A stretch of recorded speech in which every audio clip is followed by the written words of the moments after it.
Live from New Delhi, you're watching the India NewsHour, India's voice to the world with me, Deepika, coming up in the next 1 hour. Prime Minister Narendra Modi holds a phone call with US President Donald Trump. Prime Minister Modi welcomes the reduction in tariffs on made in India products.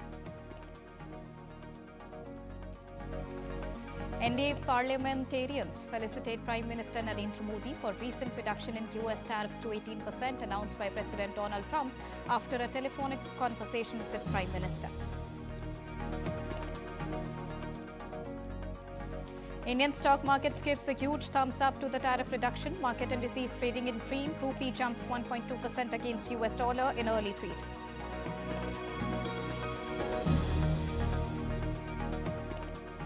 Iran and the USA to resume nuclear talks in Turkey on Friday after US President Donald Trump warned Iran of consequences.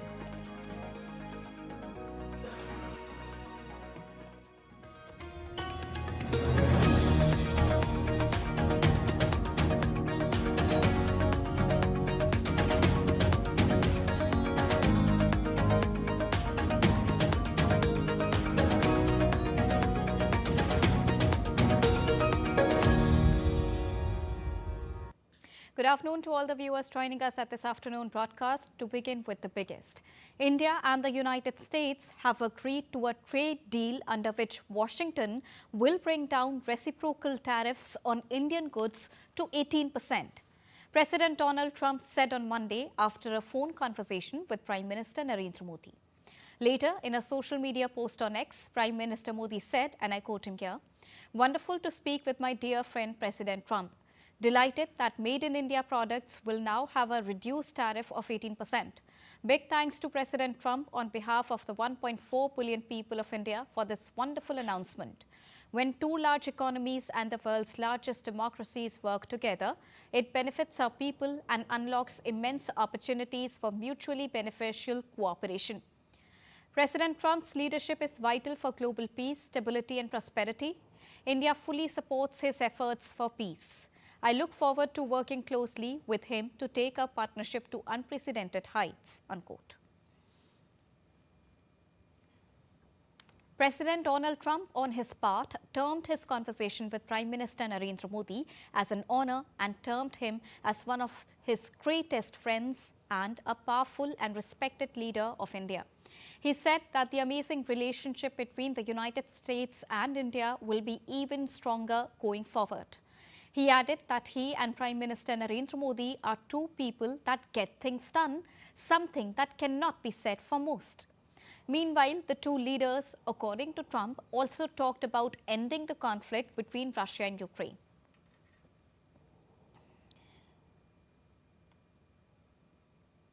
Prime Minister Narendra Modi was greeted with applause and accolades at the NDA Parliamentary meeting following a landmark tariff reduction by the US.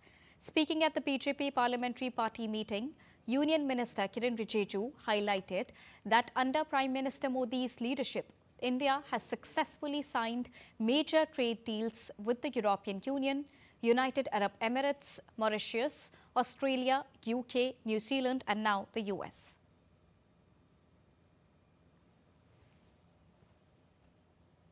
Party में आदरणीय प्रधानमंत्री नरेंद्र मोदी जी को अभिनंदन किया और उनका मार्गदर्शन में जो ऐतिहासिक ट्रेड डील्स हासिल किए हैं उसके लिए बधाई भी दी है।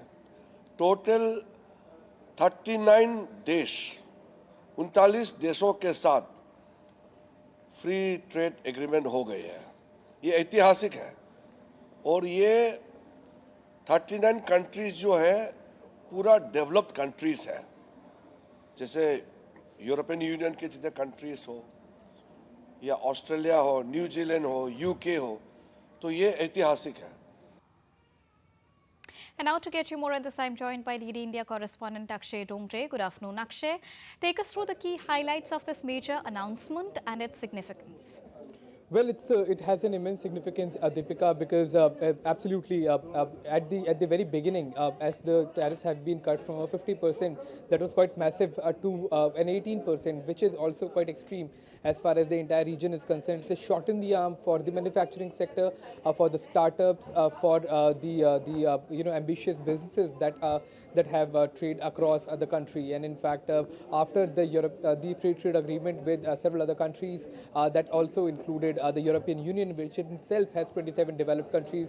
Now you have also the largest market in the world, that is the North American market, the United States, that has the world's largest economy as far as the GDP numbers are concerned, that has gotten in an agreement with you, a trade agreement with you, through which not only your products that we will be shipping to the US will be tariffs some of the lowest in the world, but also as far as the business is concerned, that is going to grow. The share market has gotten a boost from this, and that clearly depicts the market sentiments as well.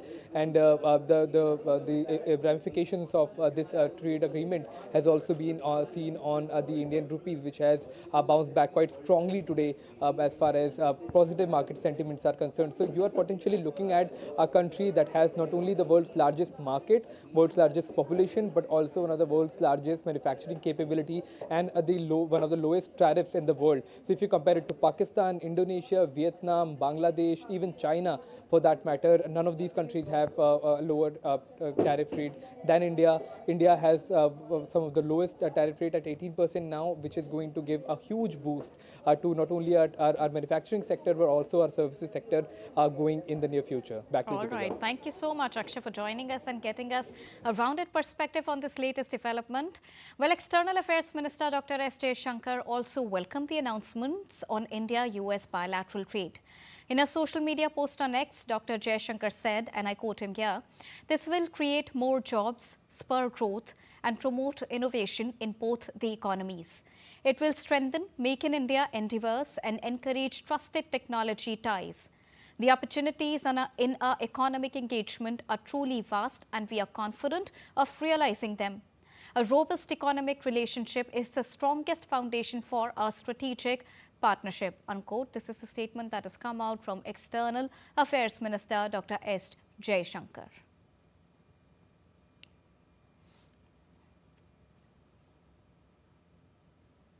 And now to give you a rounded perspective on this, to understand more about this important development, I'm joined by Mr. Manoj Pant, who is the economist and former director of Indian Institute for Foreign Trade. Good afternoon, Mr. Pant. Thank you so much for joining us at this very important afternoon broadcast. Well, diplomatically, it's a huge victory. If we look at the state of tariffs on different countries, as our correspondent also told us, India marches ahead with its strong diplomatic measures. How do you look at this latest development? Yeah, I think it's very important, the Ursula, the president of EU, she called that Indian EU deal the mother of all deals. And I would then label this as, in fact, the father of all deals. Right. Because this is much more than just a trade agreement, it's a diplomatic agreement. And lots of things, the effort, India-US diplomatic rapprochement has been going on since about almost 2008, 2010, and decades of effort would have been wiped out as to the signals it gives about Indo-US relations beyond just trade. What happens to the Quad agreement? Where do we go with that? There's so many things. What happens to other countries' relationships which are linked also to Indo-US diplomatic relations? So I think bringing back the Indo-US diplomatic relationships to a normal keel is probably even more important than just the tariff things which we have heard about. Also tell us, how is it going to benefit the trade deals between both the countries? Oh, huge. Well, again, let's not say it's going to benefit the US too much. India is not such a big trade partner. They're a bigger partner in services. But remember, India's most important labor-intensive goods, like exports of textiles, garments, then you have leather garments, then you have sports goods, you have gems and jewelry. These are all critical to the MSME sector, either directly or indirectly. And it was a disaster for them. I mean, some of the diversification has taken place, but it's very difficult to diversify such a huge chunk. Remember, the US accounts for almost 18 to 20% of all Indian exports.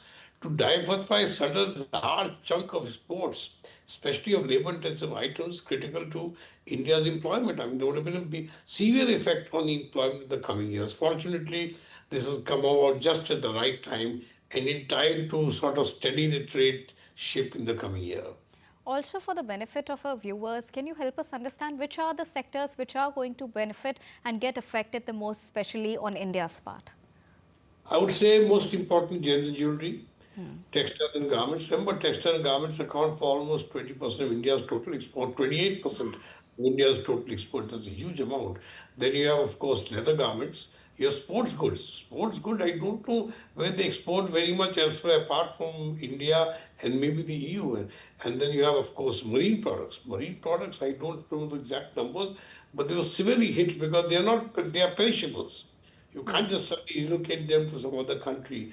And of course, you have gems and jewelry, which is a huge employer. I think these are the most critical sectors which will be affected positively by the trade deal on both the trade front and the employment effort in India. Also, Mr. Pant, tell us how is it going to strengthen India's Make in India vision, as specially mentioned by Prime Minister Narendra Modi about the tariff reduction on Make in India products? Well, I think here what we have to see is that the Make in India effort is being promoted, as you know quite well, by the PLI, Production Linked Incentive System. And here what is happening, many of the dealers, like many of the sectors, the large sectors actually, affects mainly the large sectors, like autos, etc., were looking at the US as a good market. It's a big market. And they will be very positively affected in terms of their future deals. Certainly a very important effect. Markets are also sharply reacting to it, and this comes after the conclusion of negotiations on the India-EU FTA, which is another landmark announcement in the same year, and probably in just between few days. There was just a few days gap between both the major announcement. How do you look at this from economic point of view? Yeah, you see, as I said, the Indo-US is part of a bigger engagement India has in trade with the diplomatic, with the Western countries, which is a bloc of the OECD countries, including the ones in EU and the USA. So what this does is brings us back to what I would say is business as usual now, as far as India is concerned, both on trade and diplomacy front. Now that matters because the trade deal itself is a signal to other areas. It not only affects India-US deal, but in the future, the diversion of trade from US is very difficult to achieve so much in a short time. It's a very large proportion of our trade goes to US. So what it does is, it also sends signals diplomatically to other partners of ours in the developed world, like, for example, Australia and New Zealand. They also get a very positive signal on what they can expect on the Indian position. So yes, I think it affects both things positively, the diplomatic position and the economic position. Now, very importantly, this comes after the budget announcement. And now every year people have expectations that what is the youth getting out of it? Are there any employment opportunities? Is there any increase in that sector? But now this latest development soon after the budget promises a lot of opportunities for the youth as well, especially in the employment sector, isn't it? Yes. Yes, that's true. And what this, see, budgets can only do so much. Remember, budgets are only about those who pay taxes, not about those who don't pay taxes. It can only do so much, but I think some of the incentives, you look carefully, the details I don't want to go into now, which have been offered to some of these garments, jewelry, etc., in anticipation of what's going to happen to employment, would be even better for them now that the US deal has sort of removed all the hindrance to Indo-US. But some of the announcements that Mrs. Nirmala Sitharaman made in the budget were also in anticipation of the possible fallout of the Indo-US. I think negative expectations are now removed. So the budget, Philip, incentives to these sectors would become even better. That's true. That's very much right when we talk about the outcome of it and the ripples which have been created all across the world. So I would request you to hold on for a moment here because we've got a tweet from the Commerce Minister here. Now, in a tweet, Commerce and Industry Minister Piyush Goyal too congratulated Prime Minister Narendra Modi and President Donald Trump, as well as to the people of India and the United States on the landmark announcement. In a social media post, the Commerce Minister said, and I quote him here, "This reflects the power of two like-minded, fair trading democracies working together for shared prosperity."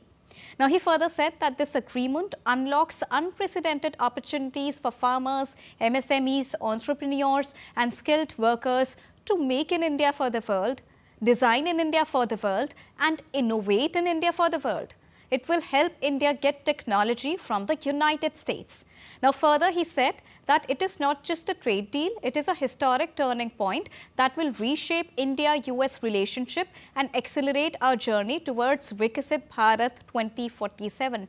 And indeed, going back to Mr. Pant, sir, when we talk about the latest developments, we talked about the increased employment opportunities, the different sectors which are going to benefit of it. But here, when we talk about India's vision of becoming Atmanirbhar, of becoming self-reliant and a developed nation by the year 2047, this gives a huge fillip. These sort of developments, especially back-to-back, which are happening, this gives them a fuel. This is like a fuel to the fire that adds more prosperity to the growing aspects of India becoming a developed nation by the year 2047, right?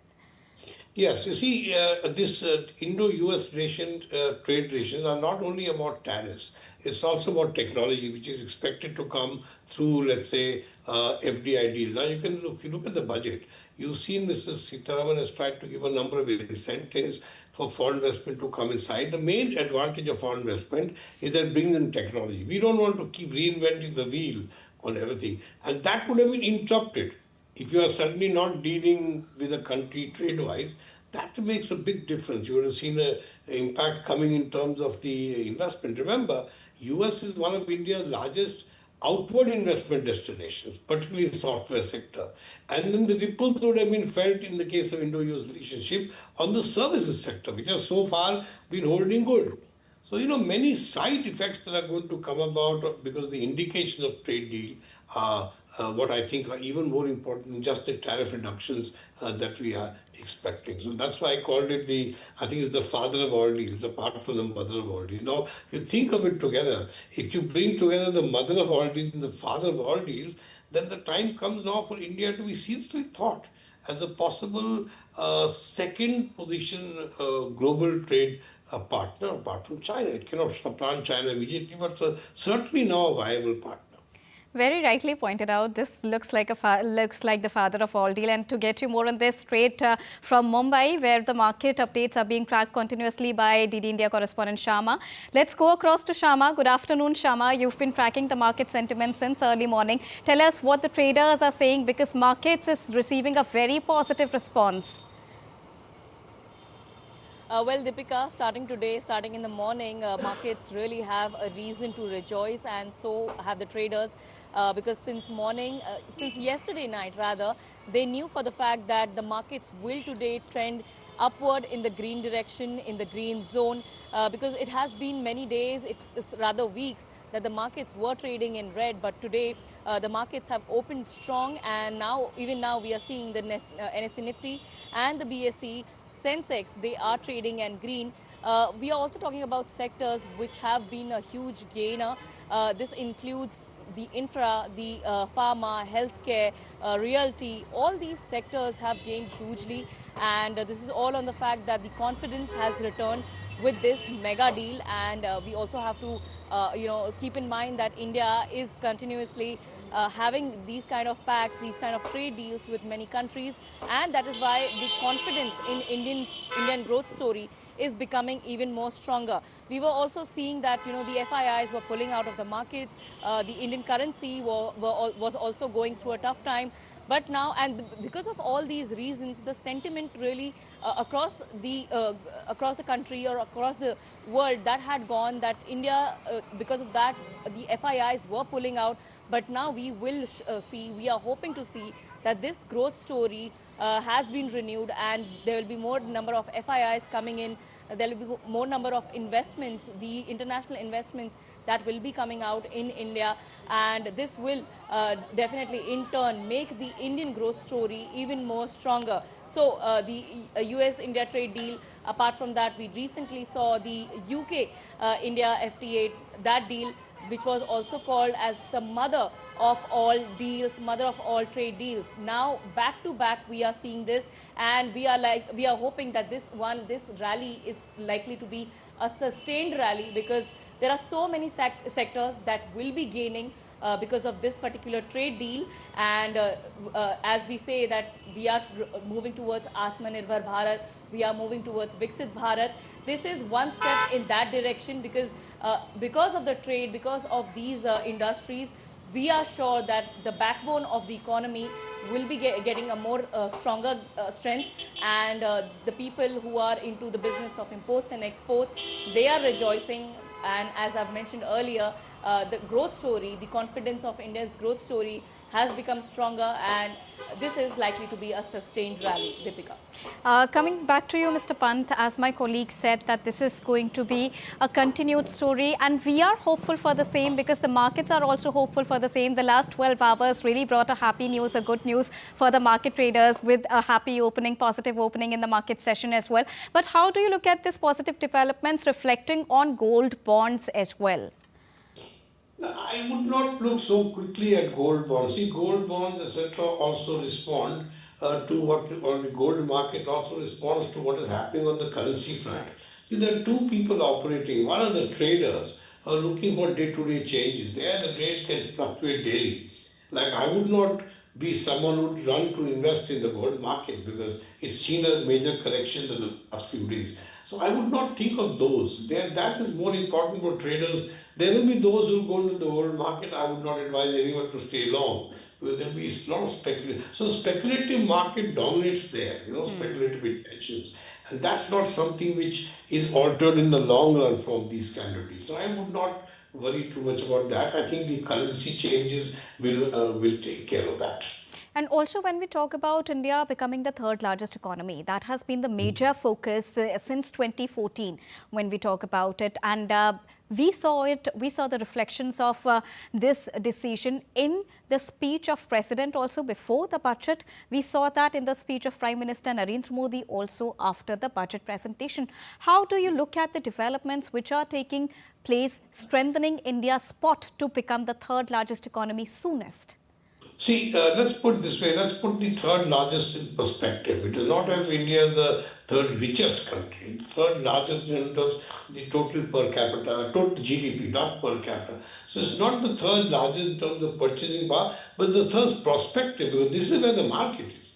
Now, you may think of a person as a market only because he has income, but he's also a market because he buys, he's there to buy things, right? Machines don't buy things, only people buy things. So that's the perspective in which you have to think that India will be the third largest, because very soon we'll be the second or the largest population in the world. So that's what really makes us, I think, the third largest over time. Going forward, there were speculations around India and US ties, because people were talking, and especially the opposition, because the budget parliament session is ongoing. They were having so many versions. But now this latest development, a very positive tweet by President Donald Trump and Prime Minister Narendra Modi reciprocating the same with great warmth. How do you look at that from diplomatic point of view? Strengthening India, continuously strengthening its bilateral ties with countries, especially when we talk about the biggest and the largest and the oldest democracies of the world. Yeah, very important. I kept saying earlier also, I think the diplomatic part and to me, even more important than the trade part. I mean, try to understand, so many things hinge on Indo-US relationship. Two largest democracies, India as a dominant, at least, not a militarily important power in Asia, also the growing prospect in Asia, also the one sort of bulwark in West and East relationships through India. Then, think about certain other things which would have been affected by this. Look at the state as far as services is concerned. Remember, US is where India's major software exports, FDI, goes into US. Most of India's FDI goes into the software sector in US. It is critical. It's also critical for the millions of Indians who are working and studying in the US. Again, all those things change. Once you start getting faltering on trade relations, those become important things to think about. I personally believe that, I would say apart from the Mr. Trump, a very mercurial character, I would give a lot of hats off to the diplomatic staff of the two countries. They worked very hard.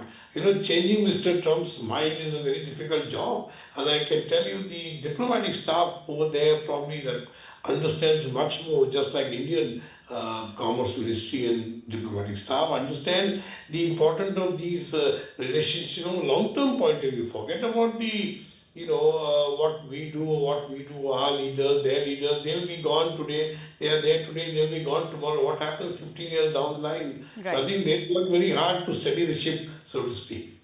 Very rightly pointed out, sir. That's a very important point that everybody should acknowledge.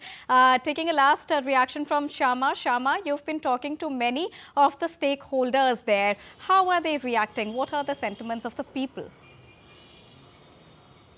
Well, people have been really rejoicing this, and as we were talking about this, that this particular deal, this particular talk, it was going on since a very long time, and starting 2025, we did see a lot of uncertainties coming throughout this particular, coming around this area, coming around this topic, and now that we have this tweet from both the heads of the government, Donald Trump, the president, and also our Prime Minister, Narendra Modi, it has, kind of given a stamp to this particular fruition, and the people, the industry leaders, they are really happy about it.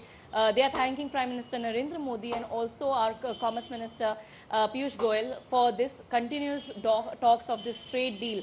Now, what will happen? India's growth story, as we were talking about, it has already been in the talks, and we always say, even the international agencies, they have recognized that India's growth story is strong. But now we've gotten a notch above this. We've got one more stamp into this, that with this deal, there'll be so many more avenues opening up for India. And as we were talking about that, this particular 18%, this definitely puts up India in a very sweet spot if we are comparing it to the other Asian peers. So the markets have definitely opened. Markets are much more wider for India. Indian markets, Indian products now are getting more preferred area or the market access. And with this particular preference, we understand whatever we are making here in India, this will be going abroad. What the vision of Prime Minister, make in India, make it for the world. This is now coming towards fruition.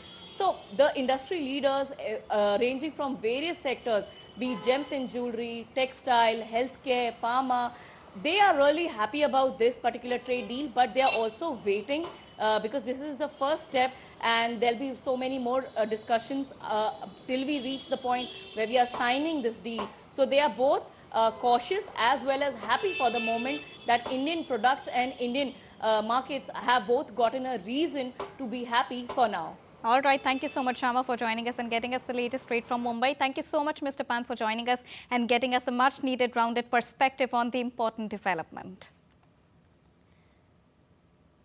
Moving on. Now, the Managing Director and CEO of National Stock Exchange of India, Ashish Kumar Chauhan, said the deal has brought a huge relief to Indian industry and services group. Take a listen.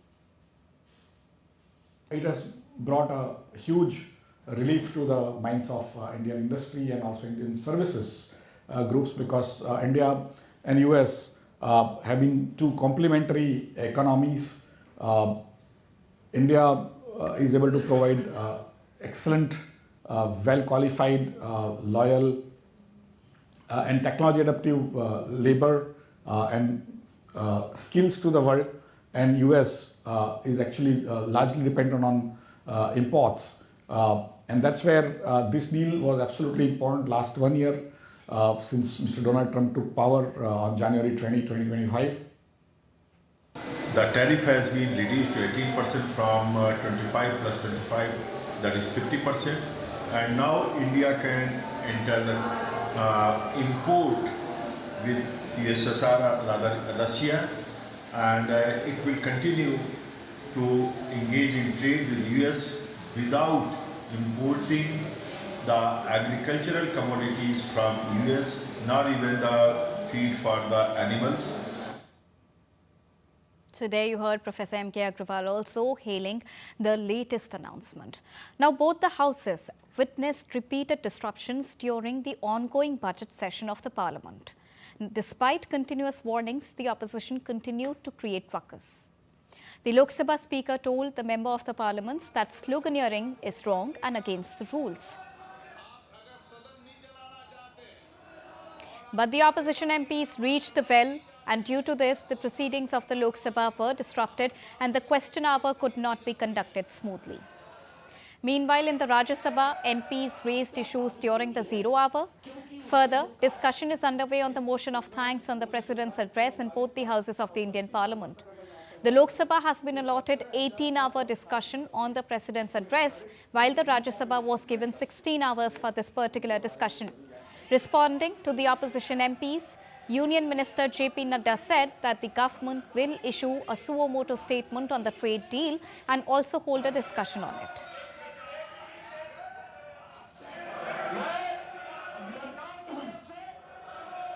मैं आश्वस्त करना चाहता हूं कि सरकार पूरी trade के बारे में ऑल माइन्यूट डिटेल्स के बारे में सरकार आएगी और आपको बताएगी और कंसर्न मंत्री उसके बारे में चर्चा करेंगे।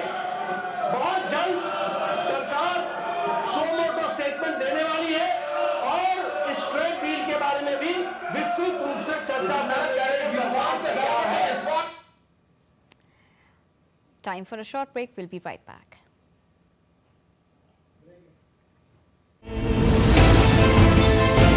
Geopolitics and trade deals. Economic challenges amid development. Hard work and the path to prosperity. It's the economy always. Between walkers, money is what money does and says. Supply creates its own demand. Between the bulls pulls and bears tears. When supply chains globalization and India rises to the podium. We'll get you centered with the economic brief at 8 p.m. every Thursday on DD India.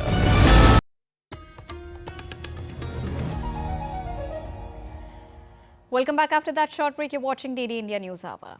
Well, Iran and the United States will resume nuclear talks on Friday in Turkey after US President Donald Trump warned Iran of consequences if a deal was not reached. US Special Envoy Steve Witkoff and Iranian Foreign Minister Abbas Araghchi will meet in Istanbul on Friday in an effort to revive diplomacy over a long-running dispute about Iran's nuclear program. Representatives from Saudi Arabia and Egypt are also likely to participate in the meeting.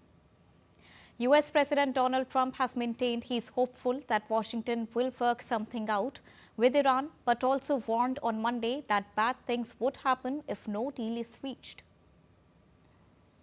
I can't tell you what I'm going to do because right now, we have a tremendous force going there, just like we did in Venezuela, even bigger. And they'll be there soon, and I'd like to see a deal negotiated. I don't know that that's going to happen, but I mean, if I knew, I wouldn't be able to, I wouldn't tell you. I'd be very foolish if I tell you. But right now we're talking to them. We're talking to Iran. And if we could work something out, that'd be great. And if we can't, probably bad things would happen. Iran's Foreign Minister Abbas Araghchi on Monday said his country was ready for diplomacy with the United States. We are ready for diplomacy, but they should know that diplomacy with threats, intimidation and pressure is not compatible. Diplomacy has its own ideology. The meeting would be the first direct talk between US and Iranian officials since April last year, before Israel and the US carried out strikes on Iranian nuclear and missile sites during a brief conflict in June. Updates from West Asia now. Sick and wounded Gazans began crossing into Egypt to seek medical treatment on Monday after Israel permitted a limited reopening of Gaza's Rafah border. The Rafah crossing is the sole route in or out for nearly all of Gaza's more than 2 million residents. It was largely shut for almost 2 years, and reopening it to allow even limited access to the outside world is one of the last steps required under the initial phase of a US-brokered ceasefire reached in the month of October. In another update, US Envoy Steve Witkoff, who had a hand-in-hand negotiating the ceasefire deal, will meet with Israeli Prime Minister Benjamin Netanyahu on Tuesday. Witkoff and fellow envoy and Trump's son-in-law Jared Kushner met with Netanyahu in late January and reportedly pushed for Rafah's reopening.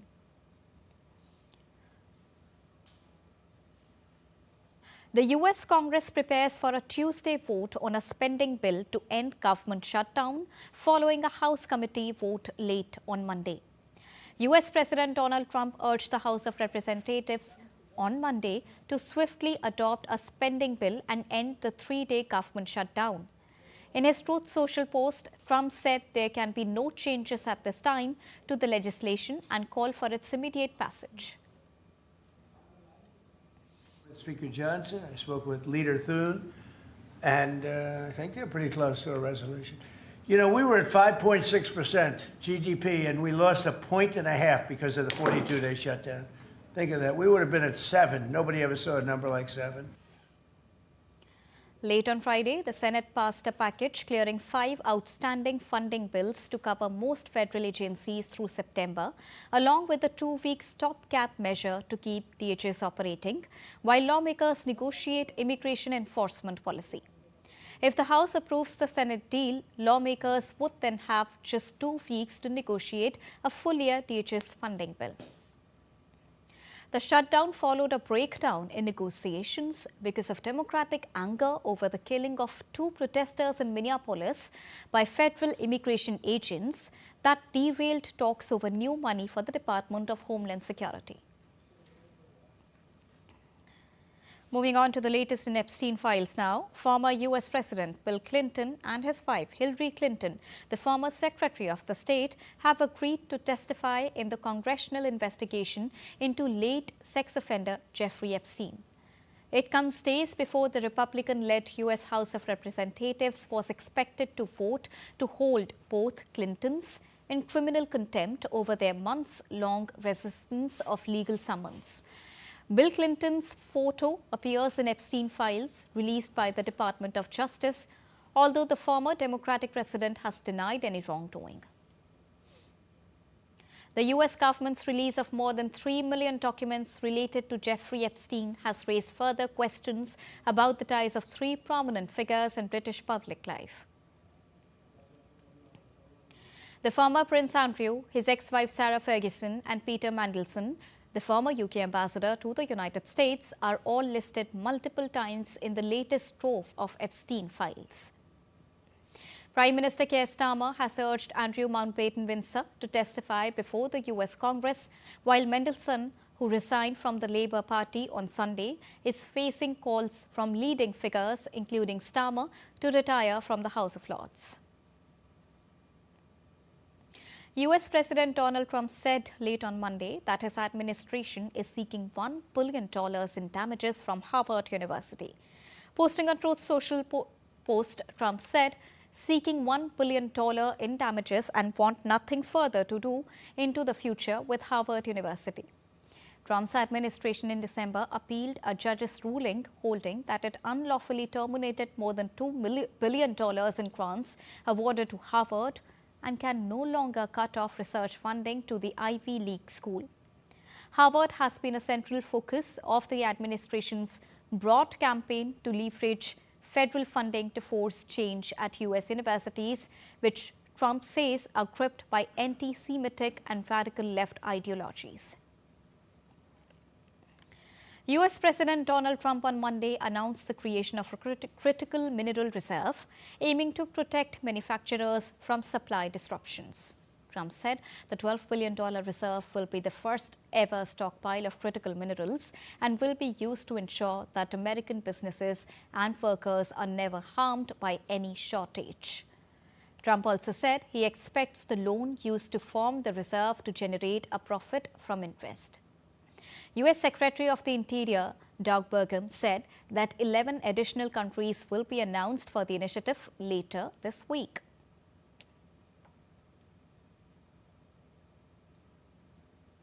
Just as we have long had a strategic petroleum reserve and a stockpile of critical minerals for national defense, we're now creating this reserve for American industry, so we don't have any problems. This historic initiative will combine $10 billion in export-import bank financing with $2 billion in private sector financing, and we even expect the American taxpayer to make a profit from the interest on the loan used to start the Project Vault. It's an amazing thing. They've been talking about it for years. Now, the initiative will be funded by $10 billion in Export-Import Bank financing and an additional $2 billion of financing from the private sector. The initiative is being positioned as an industrial backstop, similar to an emergency reserve intended to cushion manufacturers from sudden shortages, export controls, or sharp price swings in minerals central to advanced manufacturing, defense supply chains, and the clean energy transition. Venezuelan interim president Delcy Rodriguez met with U.S. envoy Laura as both the nations work to re-establish relationships severed in 2019. The meeting took place at the Miraflores Presidential Palace to discuss the work agenda between the Bolivarian Republic of Venezuela and the United States. Rodriguez met with the new head of the United States diplomatic mission in Caracas to address the issue of transition, economic recovery, and reconciliation. Key discussions addressed topics of mutual interests, and a significant oil export deal was reached amidst political changes in Venezuela.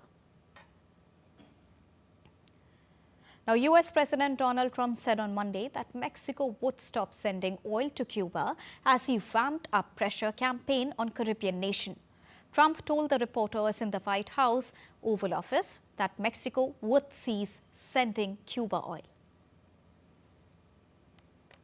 It's a failed nation now, and they're not getting any money from Venezuela, and they're not getting any money from anywhere. It's a failed nation. Mexico is going to cease sending them oil. So I'd like to take care of the people that are here from Cuba. You know, we have many people that came from Cuba that were thrown out of Cuba or that fled Cuba. Cuba's Deputy Foreign Minister Carlos Fernandez de Cuellar said the U.S. government was aware that Cuba was ready to have a serious, meaningful and responsible dialogue.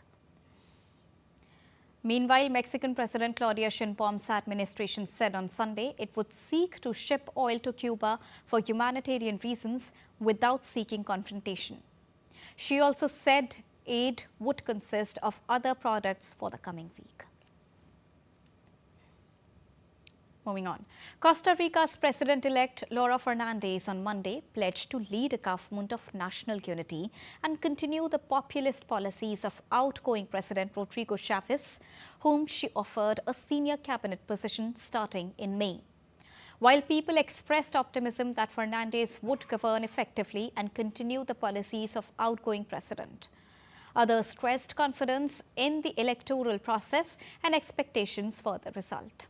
With 88.43% of ballots counted, Fernandez had nearly half of the vote, enough to clear the 40% threshold needed to win outright and avoid an April the 5th runoff. And now let's get you weather updates from all across the world. Weather updates from India first. From the capital, national capital, Delhi NCR, that continues to wake up to a foggy morning with the visibility dropping across large stretches of the city. The Indian Met Department attributed the phenomenon to the strong western disturbances influencing northern India, which resulted in an unusual combination of dense fog, untimely showers and cold and gusty winds. The conditions follow a wet Sunday when light to moderate showers lashed parts of central and south Delhi, intensifying winter chills across the region. Given the prevailing conditions, the IMD issued a yellow alert for northern part of the country, including Delhi, Haryana, Punjab, Himachal Pradesh and Uttarakhand for Tuesday, while an orange alert is in place for east and west UP. However, IMD shows no warning in place from Wednesday for most of the northern states. Due to dense fog, authorities have warned of major disruptions to road traffic and aviation services.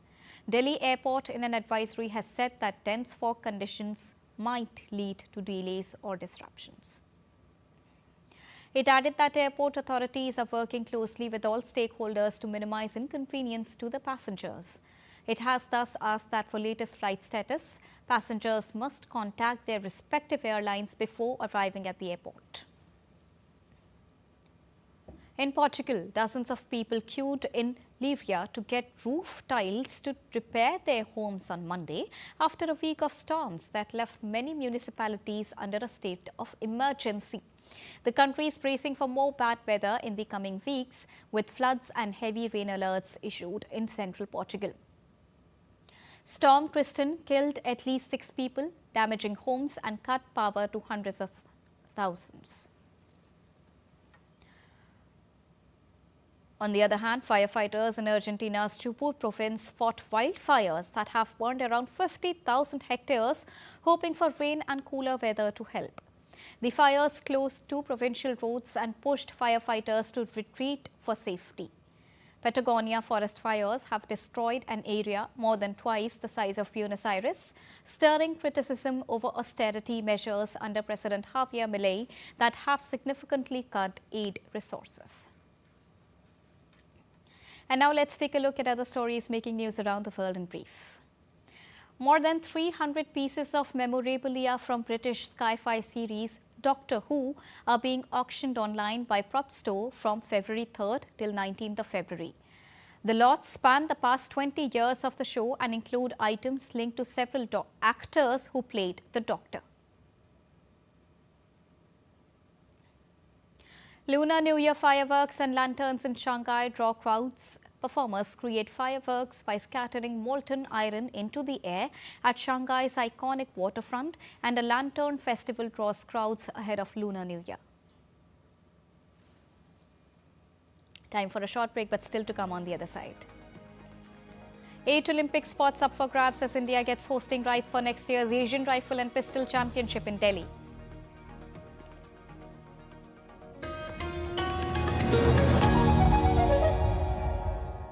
Can the US launch a bombing campaign against Iran? The Philippines vessel suffered structural damage. The saga of child sexual abuse is the United States China's debt trap strategy.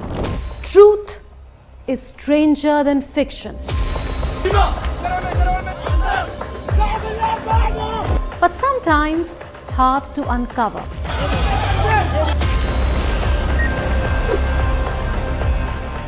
Trust us to tell the truth, unadulterated and pure, of every story that matters to you.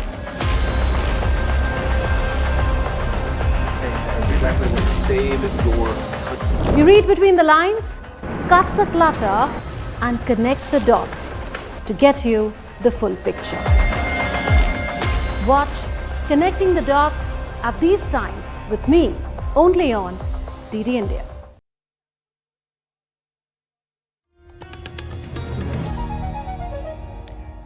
Welcome back after that short break. You're watching DD India NewsHour. Well, France adopted a 2026 government budget on Monday, following months of fraught negotiations after Prime Minister Sébastien Lecornu survived the latest in a string of no-confidence motions. The budget, adopted on Monday after 4 months of political deadlock over government spending, includes measures to bring France's deficit down and boost military spending.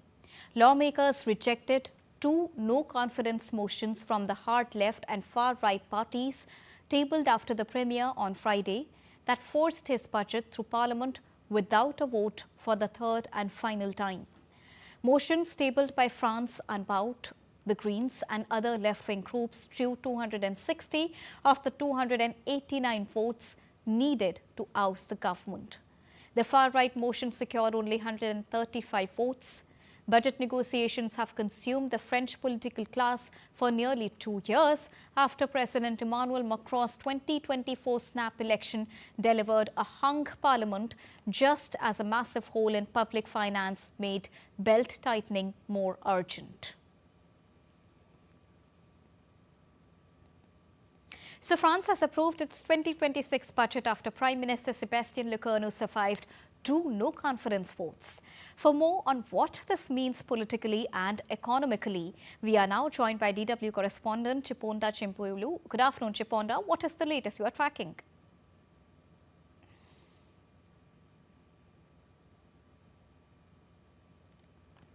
Well, France has adopted this budget, but it is a month after the deadline. And to do that, the French Prime Minister, Sébastien Lecornu, had to survive 2 no-confidence votes on Monday. Now, the 2026 budget is a compromise. France has a minority government, so it needs the support of the opposition parties to get any decisions through, like approving the national budget.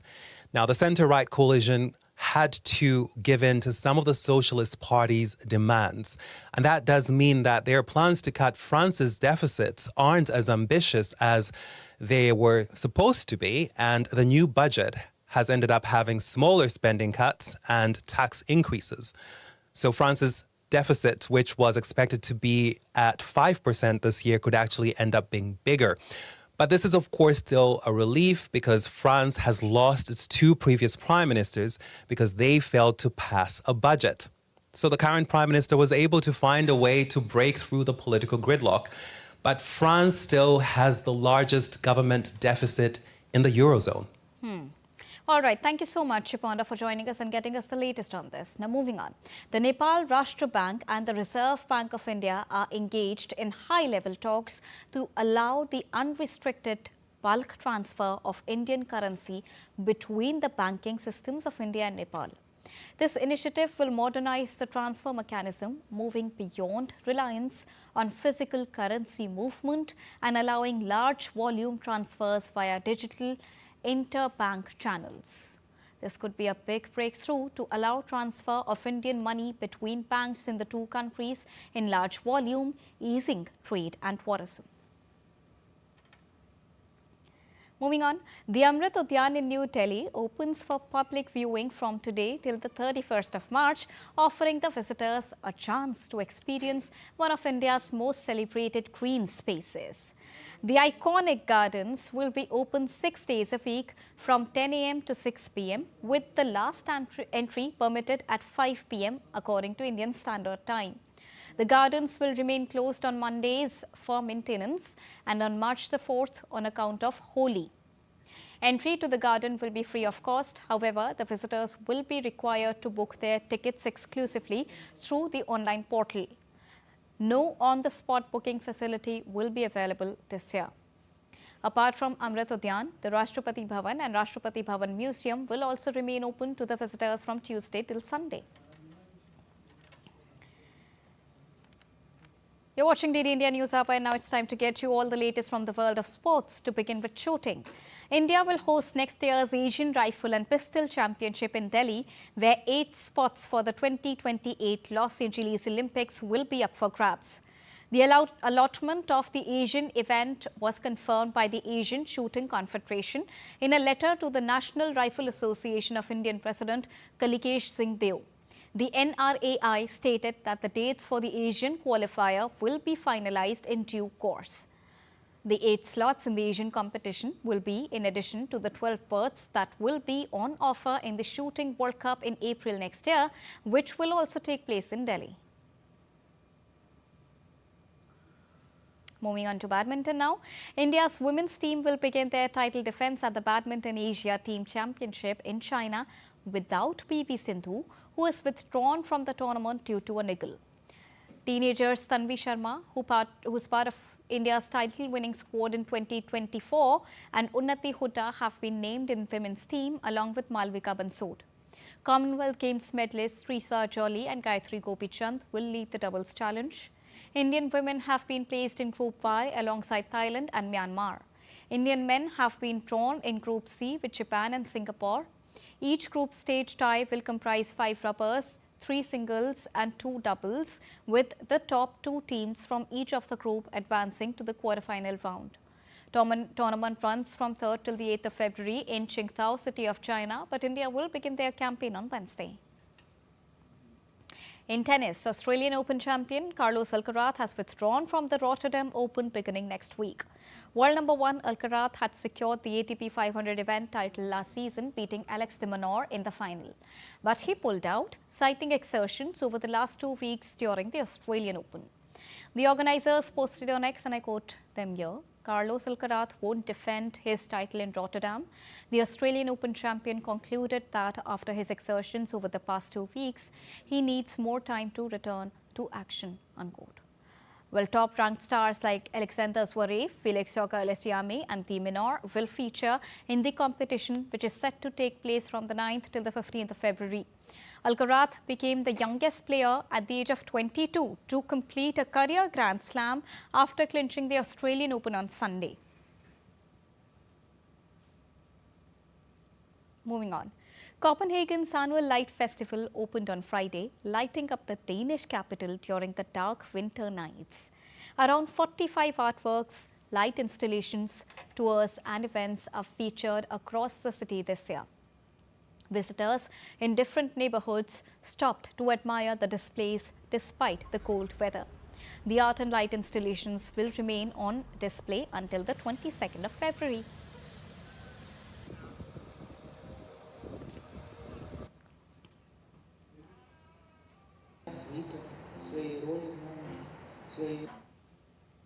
And that's all for this edition of DD India News Hour. But do let us know your thoughts on the news of the day. For those on the go, you can get all the latest news and updates from India and across the world on the DD India mobile app. The app is available on both Android and iOS platforms. Scan the QR code on the screen to download it right now. We'll be back with more news as it breaks here on DD India. I am Deepika, and from all of us here in New Delhi, thank you so much for watching DD India News Hour.